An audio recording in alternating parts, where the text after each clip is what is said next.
لیکن یہ مفسرین بیان کرتے ہیں کہ جیسے ہی حضور علیہ الصلوۃ والسلام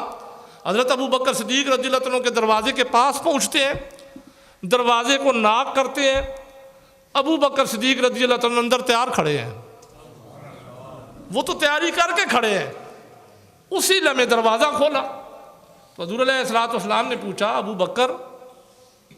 مجھے تو جبریل نے آ کر رب کی طرف سے اطلاع دی کہ ہجرت کرو، اجازت ہوئی،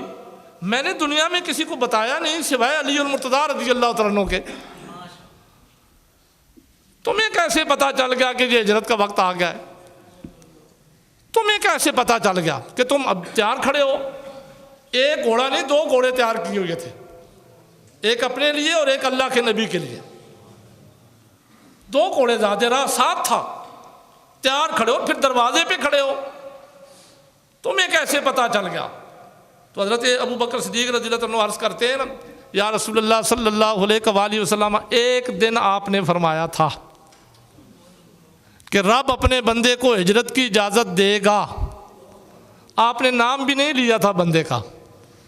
اور وہ بندہ اپنے ساتھیوں میں سے ایک ساتھی کو ساتھ لے کے جائے گا۔ آپ نے نہ وقت بتایا تھا، نہ دن بتایا تھا، نہیں آپ نے ساتھی کا نام لیا تھا، لیکن آپ نے یہ فرمایا تھا اس دن سے لے کر آج تک ہر رات میں دروازے پہ گزارتا ہوں کہ کب اللہ کے نبی آئیں تو میں ان کے ساتھ جاؤں۔ مزید اچھی ویڈیو دیکھنے کے لیے ہمارا چینل کو لائک، سبسکرائب اور بیل کے بٹن کو دبا دیں۔ شکریہ۔ نحمدہ ونصلی ونسلم علی رسولہ الکریم، اما بعد فاعوذ باللہ من الشیطان الرجیم، بسم اللہ الرحمن الرحیم۔ الا تنصروہ فقد نصرہ اللہ اذ اخرجہ الذین کفروا ثانی اثنین اذ ہما فی الغار اذ یقول لصاحبہ لا تحزن ان اللہ معنا۔ قال اللہ تبارک و تعالی فی شان حبیبہ فی مقام آخر، ان اللہ و ملائکتہ یصلون علی النبی یا ایھا الذین آمنوا صلوا علیہ وسلموا تسلیما۔ اللہم صلی علی سیدنا مولانا محمد وعلی آل سیدنا مولانا محمد وبارک وسلم وصلی علیہ۔ الصلاۃ والسلام علیک یا رسول اللہ وعلی آلک وصحابک یا حبیب اللہ۔ یا رسول اللہ انظر علینا، یا حبیب اللہ اسمع قالنا، اننا فی بار عم مغرق خذ ایدینا وسہل لنا اشکالنا۔ بعد از حمد و صلاۃ، گزشتہ 2 جمعۃ المبارک کے اندر میں نے آپ کے سامنے ایک عقیدے کی وضاحت کی تھی اسماء مقدسہ کے حوالے سے کہ حضور علیہ الصلوۃ والسلام کے بعد افضل ترین ہستی حضرت ابو بکر صدیق رضی اللہ تعالیٰ عنہ ہیں، پھر عمر فاروق، پھر عثمان غنی، اور پھر حضرت علی المرتضیٰ رضی اللہ تعالیٰ عنہ۔ چونکہ یہ ماہ مقدسہ جمادی الثانی حضرت امیر المومنین خلیفہ بلا فصل حضرت ابو بکر صدیق رضی اللہ تعالیٰ عنہ کے عرس کا مہینہ ہے، وصال کا مہینہ ہے، تو یقیناً اس کے اندر آپ کی بارگاہ میں ہدیہ تبریک پیش کیا جاتا ہے، آپ کے فضائل اور مناقب بیان کیے جاتے ہیں۔ اگرچہ آپ کے فضائل اور مناقب اس کے اندر آ گئے ہیں جو میں نے عقیدہ بیان کیا تھا، لیکن اس کے باوجود آپ کی فضیلت اور منقبت کے لحاظ سے آج میں نے آپ کے سامنے ایک حدیث مبارکہ کا انتخاب کیا ہے۔ مشکوٰۃ شریف کے حوالے سے وہ حدیث مبارکہ آپ کے گوش گزار کروں گا، جس سے اندازہ ہوگا کہ حضرت ابو بکر صدیق رضی اللہ تعالیٰ عنہ کا مقام و مرتبہ کیا تھا۔ وہ پہلے ہی ویسے ہی نہیں خلیفہ بلا فصل بنے، ان کے اندر اللہ تبارک و تعالیٰ نے کچھ خصائص رکھے تھے، کچھ مراتب رکھے تھے کہ جن کی وجہ سے انہیں اللہ اور اس کے رسول کی بارگاہ میں بہت بڑا مرتبہ اور مقام ملا۔ قرآن مجید کے روح سے اگر ہم دیکھیں تو حضور علیہ الصلوۃ والسلام کے صحابہ میں سے صرف حضرت ابو بکر صدیق رضی اللہ تعالیٰ عنہ وہ واحد صحابی ہیں جن کا صحابی ہونا قرآن مجید کی آیت سے ثابت ہے۔ باقی جتنے صحابہ اکرام بھی ہیں ان کا صحابی ہونا روایت سے ثابت ہے، قرآن مجید کی آیت سے ثابت نہیں ہے۔ یہ مقام و مرتبہ اگر ملا تو حضرت ابو بکر صدیق رضی اللہ تعالیٰ عنہ کو ملا کہ اللہ تبارک و تعالیٰ نے قرآن مجید میں آپ کو حضور علیہ الصلاۃ والسلام کا صحابی ہونے کا شرف عطا کیا۔ یہ آیت مقدسہ جو میں نے آپ کے سامنے تلاوت کی 10ویں پارے سے سورہ توبہ کی آیت نمبر 40 ہے، اس کے اندر اللہ تبارک و تعالیٰ فرماتے ہیں اللہ تنصروہ فقد نصرہ اللہ، کہ صحابہ کرام سب سے پہلے مخاطب ہیں، لیکن اس کے بعد ساری امت مخاطب ہے کہ حضور علیہ الصلاۃ والسلام کے دین کی بات ہو رہی ہے جہاں پہ۔ تو جو لغوی معنی ہے وہ آپ کے سامنے کہہ دیتا ہوں کہ اگر تم میرے محبوب کی مدد نہ کرو گے فقد نصرہ اللہ، تو اللہ تو ان کا مددگار ہے ہی ہے۔ اذ اخرجہ الذین کفروا ثانی اثنین، اب آگے اللہ تبارک و تعالیٰ ایک واقعے کی طرف اشارہ کر رہے ہیں، اور وہ واقعہ ہے ہجرت کا۔ اس کو بیان کرنے کی ضرورت ہی نہیں ہے، ہر بندہ ذی شعور جانتا ہے۔ جب حضور علیہ الصلوۃ والسلام مکہ شریف سے ہجرت کر کے مدینہ شریف گئے تو بڑا مشہور واقعہ ہے، قرآن و حدیث میں بھی اس کو بیان کیا گیا ہے، اس کے علاوہ بھی بے شمار تاریخ کی کتب میں بھی بیان ہے، سیرت کی کتابوں میں بھی بیان ہے۔ لیکن جہاں اللہ تبارک و تعالیٰ فرماتے ہیں اذ اخرجہ الذین کفروا، جب حضور علیہ الصلوۃ والسلام کا باہر تشریف لے جانا ہوا کافروں کی شرارت کی وجہ سے، یعنی کافروں نے وہ آپس میں جو مشورہ کیا تھا کہ ہم انہیں شہید کر دیتے ہیں یا انہیں در بدر کر دیتے ہیں یا ان کے اوپر مکان یعنی قید کر دیتے ہیں کسی مکان میں، یہ جو انہوں نے مکر کیا تھا، وہ جو شرارت کی تھی، اس کی وجہ سے اللہ تبارک و تعالیٰ نے حضور علیہ الصلوۃ والسلام کو حکم دیا کہ اب آپ مدینہ شریف ہجرت کر کے جائیں۔ اس واقعے کو جب قرآن مجید میں اللہ تبارک و تعالیٰ فرماتے ہیں، بیان کرتے ہیں، تو فرماتے ہیں ثانی اثنین اذ ہما فی الغار،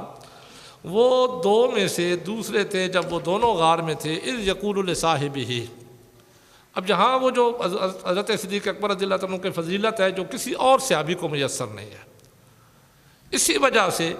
اگر حضرت صدیق اکبر رضی اللہ تعالیٰ عنہ کی صحابیت کا کوئی انکار کرے تو وہ کافر ہو جاتا ہے، کیونکہ آپ کی صحابیت قرآن کی آیت سے ثابت ہے، اور قرآن مجید کی آیت کا منکر تو کافر ہو جاتا ہے۔ تو یہ آپ کو مقام ملا، کسی اور کو مرتبہ یہ نہیں ملا، کسی اور صحابی کو یہ مقام و مرتبہ۔ ہاں، حضرت زید رضی اللہ عنہ کا نام قرآن مجید میں موجود ہے، اور وہ مقام و مرتبہ صرف حضرت زید رضی اللہ عنہ کو ملا مردوں میں سے کہ آپ کا نام قرآن مجید میں آیا۔ حضرت جناب زینب رضی اللہ تعالیٰ عنہ کو یہ مقام ملا کہ ان کا نام قرآن مجید میں آیا، لیکن صحابیت کا جو مقام قرآن مجید کے حوالے سے ملا صرف اور صرف حضرت صدیق اکبر رضی اللہ تعالیٰ عنہ کو، کہ جب اللہ تبارک و تعالیٰ نے فرمایا اذ یقول لصاحبہ، یاد کرو جب وہ اپنے صحابی سے کہتے تھے، اپنے ساتھی سے کہتے تھے، جب وہ غار والا واقعہ ہے، میں اس کی تفسیر میں اس لیے بھی نہیں جانا چاہتا کہ یہ تو آپ بارہا سن چکے ہیں، تو میں صرف حضرت ابو بکر صدیق رضی اللہ عنہ کی فضیلت کے لحاظ سے ایک آیت مقدسہ کو پیش کر کے اپنے اس موضوع کی طرف آنا چاہتا ہوں جو آج میں نے آپ کے لیے جس حدیث کا درس چنا ہے، کہ میں حضرت ابو بکر صدیق رضی اللہ عنہ کے حوالے سے ایک حدیث مبارکہ پیش کروں گا، کیونکہ بہت سے لوگوں نے اگرچہ اس حدیث کا کچھ حصہ سن رکھا ہے، لیکن وہ انہوں نے سن رکھا ہے واقعات کے لحاظ سے، اور چونکہ پرفتن دور ہے نا، تو اس حدیث کو ان واقعات کے حوالے سے بہت سے لوگ اب سوشل میڈیا میں انکار بھی کر رہے ہوتے ہیں کہ یہ نہیں ہے۔ تو یہ مشکات شریف کی حدیث ہے، میں اس حدیث کے اصلی الفاظ آپ کے گوش گزار کر دیتا ہوں۔ راوی ہیں اس کے حضرت عمر فاروق رضی اللہ تعالیٰ، جو ان کے حوالے سے حدیث ہے میں وہ پیش کروں گا۔ باب و مناقب ابو بکر رضی اللہ تعالیٰ عنہ میں یہ حدیث ہے، حضرت عمر رضی اللہ عنہ خود راوی ہیں، فرماتے ہیں ذکر ہندہ ابو بکرن، کہ حضرت ابو بکر صدیق رضی اللہ عنہ کے وصال کے بعد، اس دنیا سے جانے کے بعد، خلیفہ تھے حضرت عمر فاروق رضی اللہ تعالیٰ عنہ، تو حضرت عمر فاروق رضی اللہ تعالیٰ عنہ کی محفل لگی ہوئی تھی، مجلس لگی ہوئی تھی، آپ کے ساتھی آپ کے ساتھ بیٹھے ہوئے تھے، تو حضرت ابو بکر صدیق رضی اللہ عنہ کا تذکرہ چھڑ گیا اس محفل کے اندر۔ ذکر ہندہ ابو بکر، یہ حدیث کے الفاظ ہیں، ابو بکر صدیق رضی اللہ عنہ کا تذکرہ شروع ہوا، فبکا عمر، بات شروع ہونی تھی ان کے ذکر کی، بات شروع ہونی تھی ان کے اوصاف کی۔ جیسے ہی بات شروع ہوئی تو خلیفہ وقت حضرت عمر فاروق رضی اللہ تعالیٰ عنہ کی آنکھوں سے آنسو جاری ہو گئے، فبکا، رونے لگ پڑے۔ ساتھیوں نے رونے کی وجہ پوچھی کہ رو کیوں رہے ہو، رونے کی وجہ کیا ہے؟ تو فرماتے ہیں وَوَدِدْتُ، اب یہ الفاظ وَوَدِدْتُ کہتے ہیں میری زندگی کے اندر ایک ہی خواہش ہے، ایک ہی تمنا ہے۔ اور جہاں اس حدیث کو اور زیادہ آپ کے ذہن میں پختہ کرنے کے لیے، اس مسئلے کو سمجھانے کے لیے درمیان میں بخاری شریف کے ایک اور حدیث کا تھوڑا سا حصہ پیش کر دیتا ہوں۔ حضرت عمر فاروق رضی اللہ تعالیٰ عنہ کا جب وصال ہوا اور اس کے راوی حضرت عبداللہ ابن عباس رضی اللہ تعالیٰ عنہ، یہ بخاری شریف کی حدیث ہے۔ آپ کی چارپائی پڑی ہوئی تھی تختے پر، لوگ آ رہے تھے حضرت عمر فاروق رضی اللہ تعالیٰ عنہ کے چہرے کی زیارت کرنے کے لیے۔ ابھی آپ کو کفن نہیں پہنایا گیا، ابھی آپ کے دفن کے مراحل طے ہو رہے تھے۔ تو حضرت عبداللہ ابن عباس رضی اللہ تعالیٰ عنہ فرماتے ہیں کہ ہر بندہ آتا، امیر المومنین کے چہرے کو دیکھتا، ان کی تعریف کرتا، ثنا کرتا، آگے چلا جاتا۔ لوگ رو رہے تھے، اپنے غم کا اظہار کر رہے تھے۔ کہتے ہیں میں بھی کھڑا تھا، آپ کے چہرے کو دیکھ رہا تھا، اچانک کسی نے میرے کندھے پہ پیچھے ہاتھ رکھا، اور ہاتھ رکھ کر اس نے جب حضرت عمر فاروق رضی اللہ عنہ کے چہرے کو دیکھا، حضرت عبداللہ ابن عباس رضی اللہ عنہ فرماتے ہیں مجھے نہیں پتا تھا کون ہے، کیونکہ میں تو آگے دھیان تھا، لیکن انہوں نے الفاظ بولے وہ جنہوں نے میرے کندھے پہ ہاتھ رکھ کر نا آپ کے چہرے کو دیکھا، انہوں نے کہا کاش یا اللہ مجھے بھی اٹھا تو عمر رضی اللہ عنہ کے اعمال جیسا میرے اعمال ہوں تو مجھے اٹھا۔ یعنی وہ بندہ خواہش کر رہا تھا کہ مجھے موت آئے تو اس پوزیشن میں آئے کہ جس پوزیشن میں عمر فاروق رضی اللہ عنہ کو آئی، کہ اللہ کی بارگاہ میں بہت برگزیدہ ہے، یعنی یا اللہ مجھے موت دے تو ان جیسے اعمال کے ساتھ دے جیسے ان کے اعمال تھے۔ اب اعمال میں عقیدہ بھی بنتا ہے، عمل بھی بنتے ہیں، نماز بھی بنتی ہے، روزہ بھی بنتا ہے، حقوق اللہ بھی بنتے ہیں، حقوق العباد بھی بنتے ہیں۔ اتنی بڑی خواہش حضرت عبداللہ ابن عباس رضی اللہ عنہ فرماتے ہیں وہ کر رہے تھے، لیکن وہ بندے جو تھے میرے تھے پیچھے، انہوں نے میرے کندھے پہ ہاتھ رکھا ہوا تھا۔ حضرت عبداللہ ابن عباس رضی اللہ عنہ فرماتے ہیں جیسے ہی میں نے پیچھے مڑ کر دیکھا تو وہ کوئی اور نہیں حضرت علی اور مرتضیٰ رضی اللہ تعالیٰ عنہ تھا۔ اب یہاں پھر میں یہ اس لیے بیان کر رہا ہوں کہ ہمارے سارے جھگڑے جو بنائے جاتے ہیں نا ہمارے اندر، وہ صرف ان کے لحاظ سے کہ حضرت علی اور مرتضیٰ رضی اللہ عنہ اور ان صحابہ کے آپس میں صحیح نہیں تھے تعلقات، تو اگر صحیح نہیں تھے تو حضرت علی اور مرتضیٰ رضی اللہ عنہ، یہ تو بخاری شریف کی حدیث ہے، آپ کے وصال کے بعد یہ خواہش کر رہے تھے کہ کاش مجھے بھی موت آئے تو ان اعمال کے ساتھ آئے۔ تو اگر ان کے اعمال کوئی صحیح نہیں تھے تو وہ یہ خواہش کیسے کرتے؟ اب یہ حضرت علی اور مرتضیٰ رضی اللہ عنہ کی خواہش تھی کہ مجھے موت آئے تو حضرت عمر فاروق رضی اللہ عنہ جتنے اعمال جیسی آئے۔ حضرت عمر فاروق رضی اللہ عنہ کی خواہش اب میں آپ کو سناتا ہوں اس حدیث میں، وہ کیا فرماتے تھے؟ وہ فرماتے تھے وَوَدِدْتُ، میری خواہش یہ ہے، میری آرزو یہ ہے کہ اَنَّ عَمَلِي كُلَّهُ، میرے سارے کے سارے اعمال جب سے کلمہ پڑھا ہے فوت ہونے تک جتنے میرے اعمال ہیں، کلہ کا اَنَّ عَمَلِي كُلَّهُ، سارے کے سارے اعمال، اور آپ کے اعمال کے لیے یا دہانی کے طور پر اشارتاً ایک حدیث اور کا حوالہ پیش کر دیتا ہوں، یہ بھی مشکات شریف باب و مناقب عمر رضی اللہ عنہ میں حدیث ہے۔ حضرت عائشہ صدیقہ رضی اللہ تعالیٰ عنہ فرماتی ہیں کہ گرمیوں کے دن تھے، میں اپنے سین میں لیٹی ہوئی تھی، رات کا وقت تھا، بیٹھی ہوئی تھی، حضور علیہ السلام آئے، انہوں نے اپنا سر مبارک میری گود میں رکھا۔ اللہ تبارک و تعالیٰ کے محبوب میں وہ استراحت تھے، میری نظر آسمان کے ستاروں پر پڑی تو میں نے اللہ کے نبی سے صرف اتنا پوچھا هل يكون لآخذ من الحسنات عدد نجوم السماء، اللہ کے نبی کیا آپ کے امتیوں میں سے کسی امتی کی اتنی نیکیاں ہیں جتنے آسمان کے ستارے ہیں؟ تو حضرت عائشہ صدیقہ رضی اللہ تعالیٰ عنہ فرماتی ہیں میرا خیال تو یہ تھا نا کہ میرے والد گرامی کا نام آئے گا تو میں خوش ہوں گی، اللہ کے نبی میرے والد گرامی کا نام لیں گے۔ تو حضور علیہ السلام نے فرمایا نعم، ہاں عائشہ میرا امتی اب بھی ہے۔ آپ نے فرمایا عائشہ تو نے تو قیامت تک کے امتیوں کی بات کی ہے نا، لیکن میں تمہیں بتاتا ہوں کہ اب بھی میرا ایک امتی ایسا ہے جس کی اتنی نیکیاں ہیں جتنے آسمان کے ستارے ہیں۔ تو عرض کرتی ہے من ہوا یا رسول اللہ صلی اللہ علیہ وآلہ وسلم، وہ کون ہے جن کی اتنی نیکیاں ہیں؟ تو اللہ کے نبی نے فرمایا ہوا عمر، وہ عمر فاروق رضی اللہ تعالیٰ عنہ۔ اب ذرا پیچھے سے پھر تھوڑی سی سمجھ کے آئے نا، پھر حدیث کی سمجھ آپ کو آئے گی۔ حضرت عمر فاروق رضی اللہ تعالیٰ عنہ کی خواہش کیا ہے؟ ان کے وصال کے بعد حضرت علی المرتضیٰ رضی اللہ عنہ یہ خواہش کرتے تھے کہ کاش مجھے موت آئے تو ان اعمال کے ساتھ آئے جو اعمال عمر فاروق رضی اللہ تعالیٰ عنہ کر کے گئے۔ اور حضرت عمر فاروق رضی اللہ تعالیٰ عنہ کے اعمال نیکیاں اتنی تھیں جتنے آسمان کے ستارے تھے، لیکن اب ذرا ان کی خواہش آگے دیکھیں۔ یہ دونوں باتیں ذہن میں رکھ کے حضرت ابو بکر صدیق رضی اللہ عنہ کی عظمت آپ کو سمجھ آئے گی، کیونکہ یہ ہر کسی کا اپنا انداز ہوتا ہے نا۔ ہو سکتا ہے آپ نے یہ حدیثیں پہلے بھی سنی ہو، لیکن لوگ اپنے انداز سے بیان کرتے ہیں، میں اپنے انداز سے بیان کرتا ہوں۔ جو چیز میں سمجھانا چاہتا ہوں اگر آپ کو سمجھ آ جائے تو پھر آپ کو حضرت ابو بکر صدیق رضی اللہ عنہ کی عظمت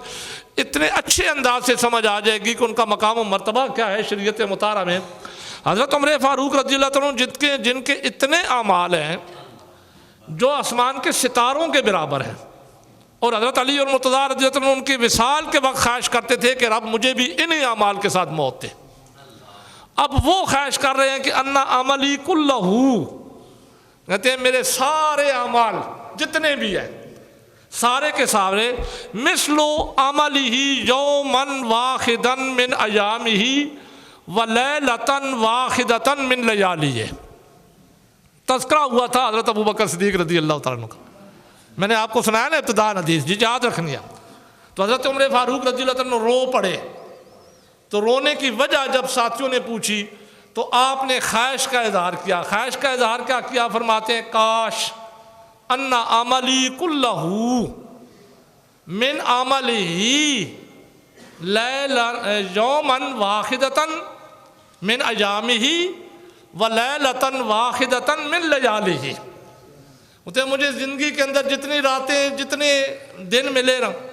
ان کے اندر میں نے جتنی نیکیاں کی وہ ساری نیکیاں جمع کر لی جائیں، اس کے بدلے میں حضرت ابو بکر صدیق رضی اللہ تعالیٰ عنہ کی راتوں میں سے ایک رات اور دنوں میں سے ایک دن مجھے مل جائے تو مجھے اور کچھ نہیں چاہیے۔ اب یہاں دیکھیں من ہے، من باز ہے،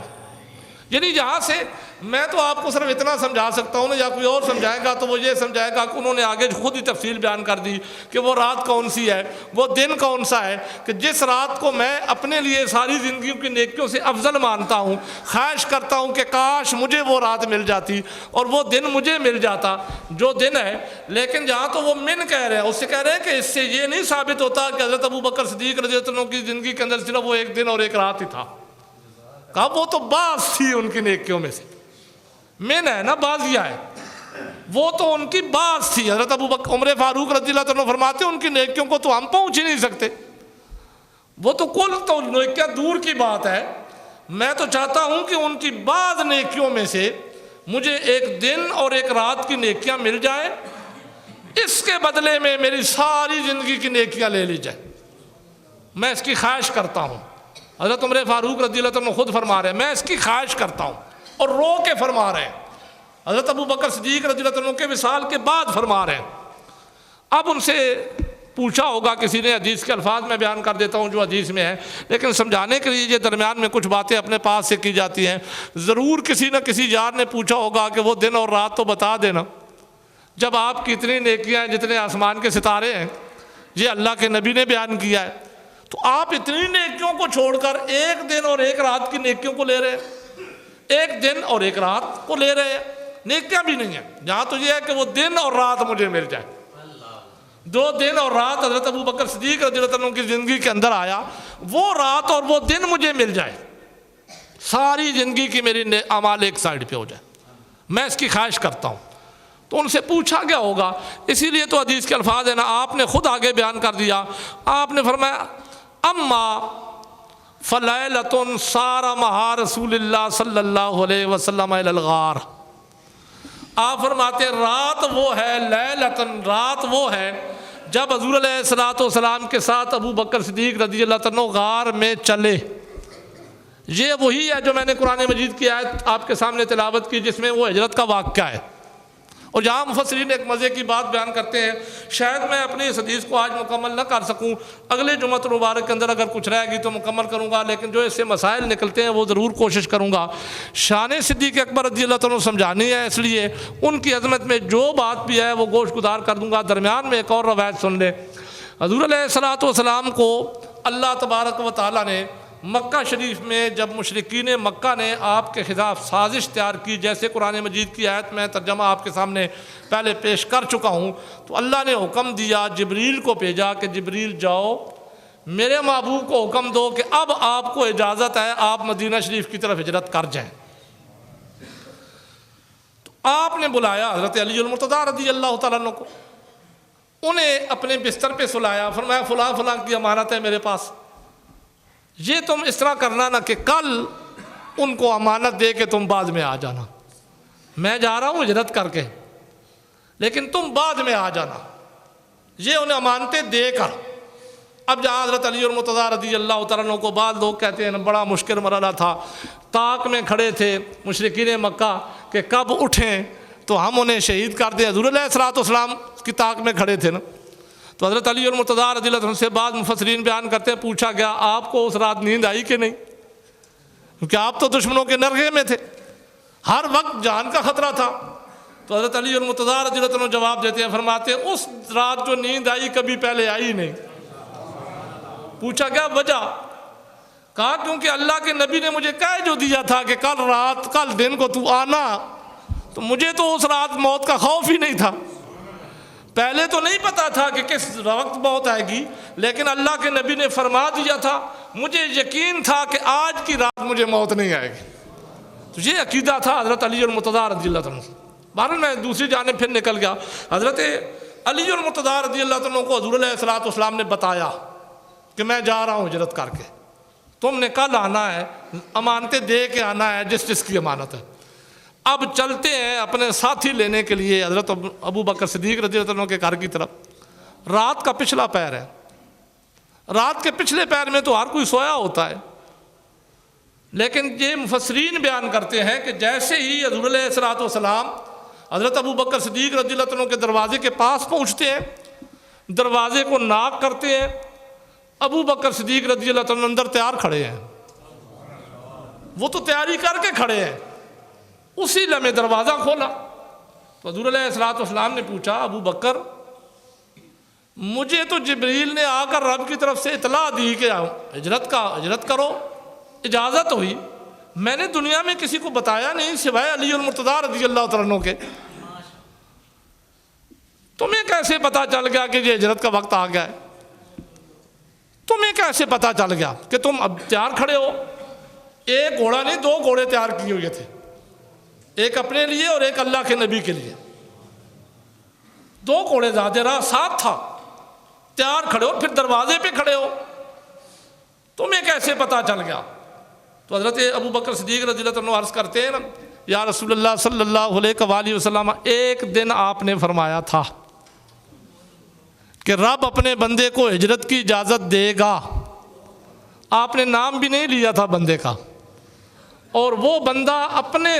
ساتھیوں میں سے ایک ساتھی کو ساتھ لے کے جائے گا۔ آپ نے نہ وقت بتایا تھا، نہ دن بتایا تھا، نہیں آپ نے ساتھی کا نام لیا تھا، لیکن آپ نے یہ فرمایا تھا